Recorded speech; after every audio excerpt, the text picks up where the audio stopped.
Welcome to NCC. We're glad you're here. Thank you for trying out a lecture. You can learn at your own pace, contact the professor with questions, and meet with other students and the professor for lunch every month. We have many options for learning. Please enjoy, and we'll be in touch by email, or you can contact us at any time. Hi, I'm Christine Pence. Welcome to this lecture. I've taught at Northampton Community College for 19 years. I enjoy teaching English as well as history. I earned my MA and PhD from Lehigh University, and I serve as the Dean of Arts, Humanities, and Social Sciences. Art, Language, and Science, the Ice Age. In this lecture, we're going to review what we talked about in the last lecture, a review of progress, historical significance, and then we're going to ask a little bit about prehistoric science. Is it possible? And we'll end with the idea of writing in science. As historians, we have the duty to decide what truly happened, what's significant, and if anything could have happened any other way. That's the essence of historical thinking. And we spend a lot of time arguing about what's significant. Now, science is usually a discussion of discovery and of progress. So the history of science is the story of significance and progress. If we look at the overview of the course, we can see that many of the narratives about science and technology focus on the tools of science and technology getting better. But the story we really want to tell is that our lives got better. Progress equals my life is better. There are basic human needs that we use science to reach. Even things we might call communal or spiritual get attention from scientists. For instance, having a long life free of disease, having access to clean water and air, having enough to eat and drink, having enough to live, and a place that's not too hot or cold with enough space, having something meaningful to do that provides the necessities of life, and something that allows you to enjoy leisure and culture and art, being part of a family or being a valued member of a community. Sometimes we just want to harness the big forces of nature so they don't overwhelm us or hurt us, but instead help us. And you could also say that some spiritual goals are occasionally scientific goals, like being at peace or being just, or even living forever, being good or wise, being nothing, stopping suffering, and knowing God. Well, one question that you can ask about any change in history, but which is really relevant to science, is this question of significance. Has a change or discovery been really significant? So we just talked about progress. Now we're talking about significance. Significance is a question of history. It's a judgment about the rate and proportions and force of change in our lives caused by the discoveries in science. For instance, something like the clock is a permanent change in cultural practice. We're not going to go back and stop using clocks. Then you can think about significance as a question of magnitude. How many people are affected by what we're doing? It might matter to me or my family or my city or my state or my country, my culture, my way of life.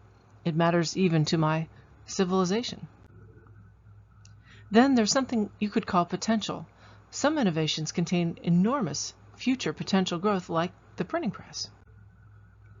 And there are other changes in significance. For instance, the quality of something could fall off or could get better significantly, like tomatoes now versus ones from my childhood. That's definitely fallen off.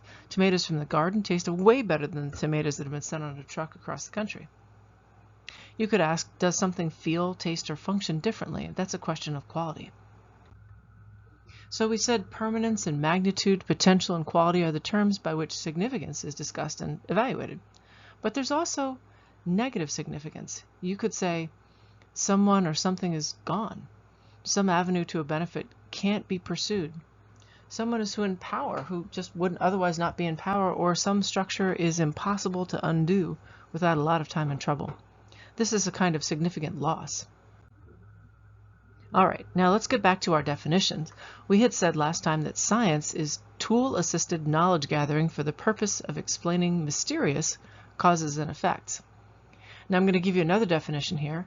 In order to improve our lives and satisfy our curiosity, we use specialized instruments to make new and repeated observations so that we can explain the hidden causes of events and predict future events.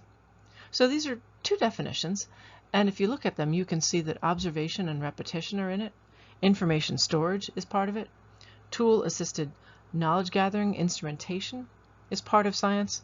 Understanding cause and effect is part of science. And you could note to yourself that cause and effect has a kind of ritualistic feel to it. And then last but not least, you could say that in both definitions, we're kind of wondering, how does the world work? There's a sense of the sublime, the thing that is beyond us, that makes us feel small. All right, so today's lecture is partly about this question of significance and progress and science itself, but it's also about this question of prehistoric science. Is there really such a thing? The author of the book that we're using in this course, Science of 4,000 Year History,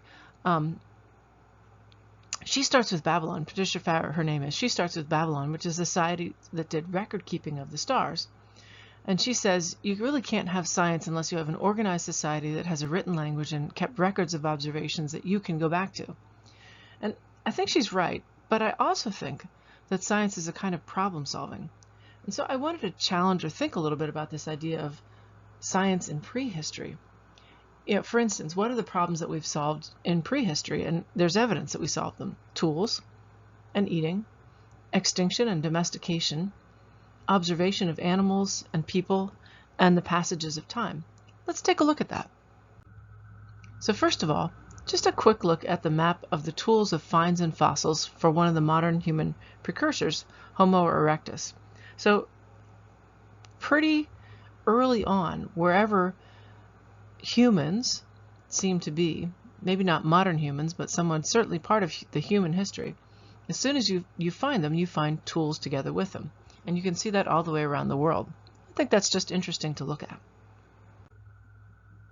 Now, the big question you might ask yourself if you are a tool user and you're faced with a world full of animals is, how do I get something to eat that won't kill me? Now, if you have Netflix, you might want to have a look at this video. This is Michael Pollan's series called Cooked on Netflix. It's the fire episode. And this particular episode argues that eating cooked meat helped us develop the jaw muscles that made us use language and be human. Now, there are a lot of arguments floating around like that. XYZ made us human. Eating, cooking, art, tool using, language.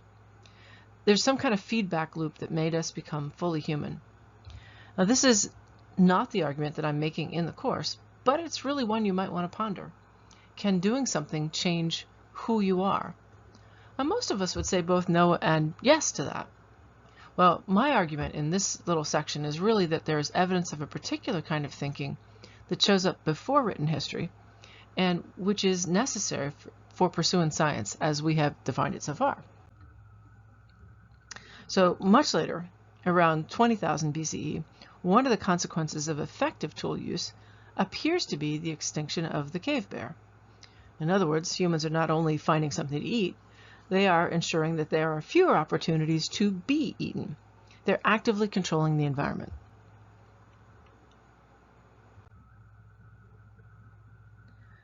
They're also taking care of themselves in other ways.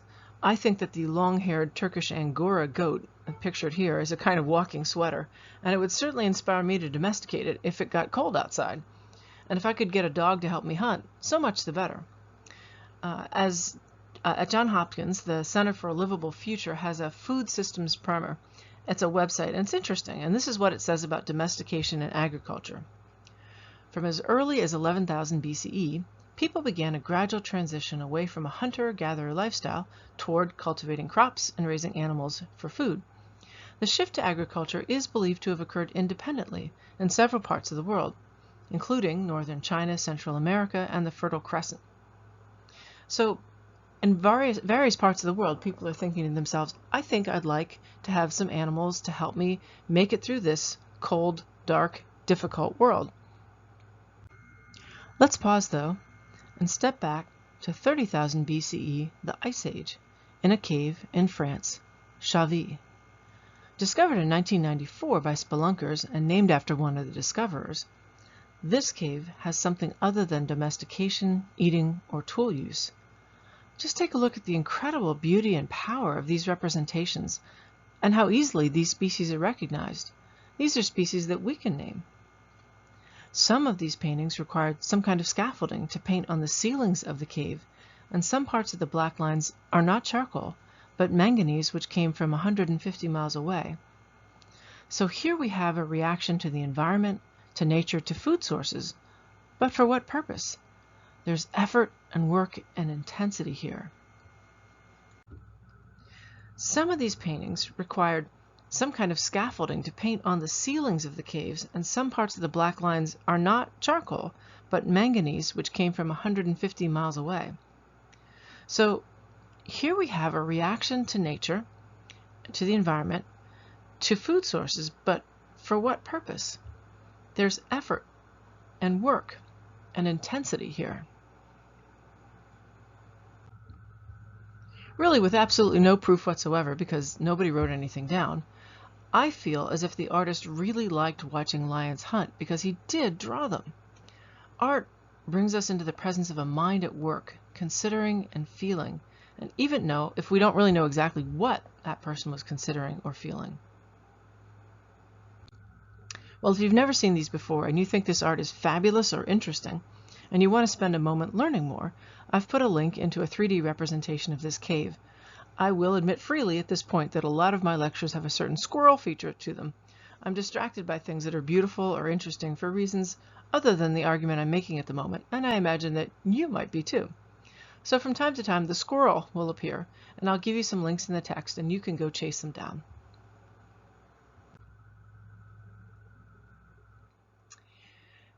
Here are decorated reindeer bones from France, from the Paleolithic, and absolutely beautifully carved, beautiful representations.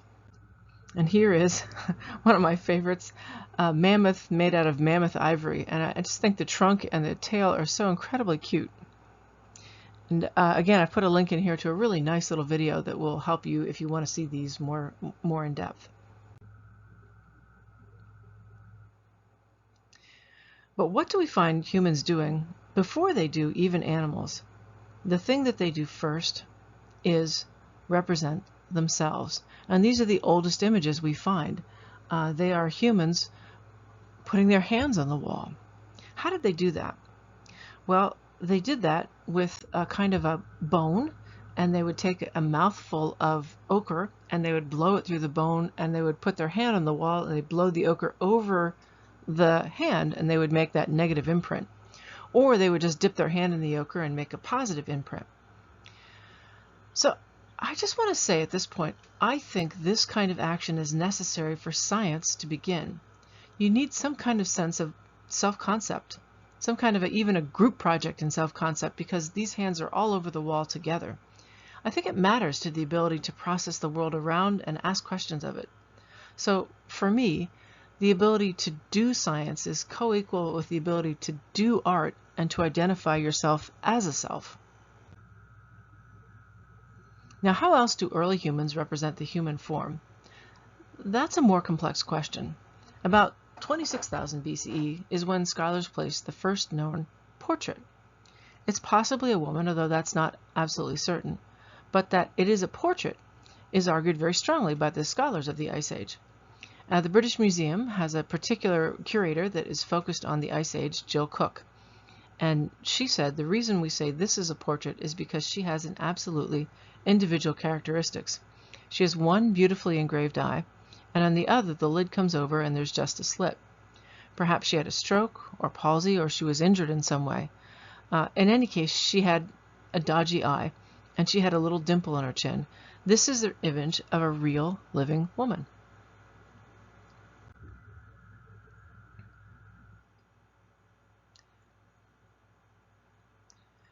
Throughout the world, during this period, there are quite a few abstract representations of the female body.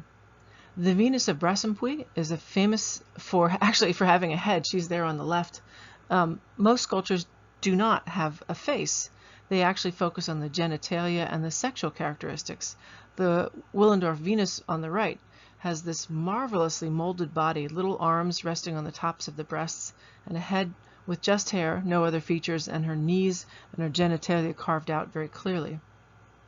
Now the Malta Venus has a hood, and some marks, possibly like a fur covering her clothes, are being represented, and there are a series like her. So maybe specific and focused representations, what we might call a ritualistic representation like the Willendorf Venus, is a way to control or marshal or even celebrate the forces of nature. If you keep repeating specific characteristics, you're obviously interested in that and trying to think about that or possibly control it.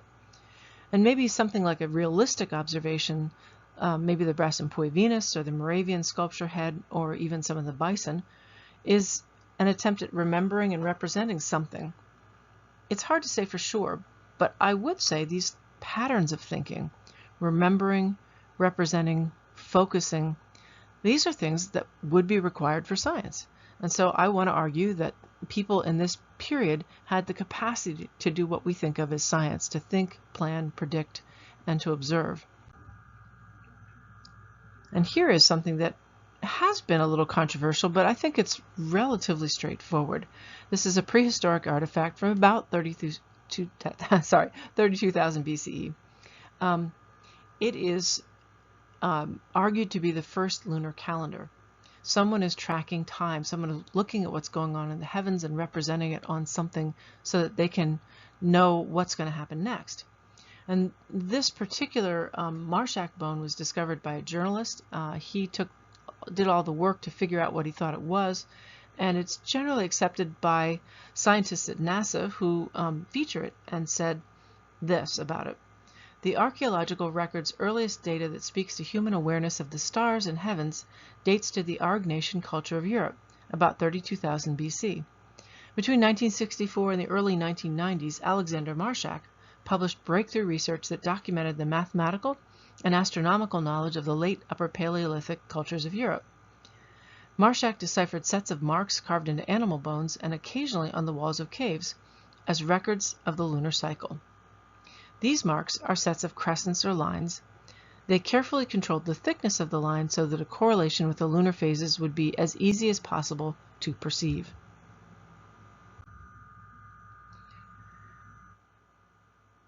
This is the most recent research with a ton of buzz around it. This is the work of Genevieve von Petzinger, and she has compiled an archive of geometric signs across 40,000 to 10,000 BCE and found that there are not hundreds and not 5, but about 32. They're repeated cave after cave across Europe. That's pretty interesting. She's got a great book you might like to read called The First Signs: Unlocking the Mystery of the World's Oldest Symbols. Her argument is that people used, understood, and communicated through signs in the Ice Age. Well, let's get back to the book that we're going to read, because I'd like to just join up with Patricia Farah, who starts up the history of science with writing, with known writing. And she said that should be started with the Babylonians. And she said that, well, we'll start here. We'll say that generally ancient cultures used writing for business, religious worship, and legal purposes, and it first appears around 3400 BCE. But pretty quickly, you get the Babylonians writing down what they see as star observations. This is cuneiform, and this is a tablet recording the movements of Jupiter. And the argument by the folks who read this is that the Babylonians were doing calculus way before calculus was understood to be invented. And I've put a link in so that you can read about that if you'd like to. So, we can place prehistoric humans within the context of science by considering them as observers who faced problems and not only created tools to resolve those problems, but also communicated to each other and to us something of what they saw and felt. Well, we don't know what their organizing ideas were. I do think we can get a glimpse of a society's organizing ideas by looking at where there's repetition of items or actions or images. We know they observed the natural world repeatedly. They used a limited and fixed set of symbols over a lengthy period of time, and they solved the problems of eating, as well as extinction, as well as identity. In the next class, we'll take up science in the Bronze Age and look at Stonehenge and the way people managed time and seasons. If you want to talk to someone about what you learned, call 610-861-5091 or text 610-324-3880.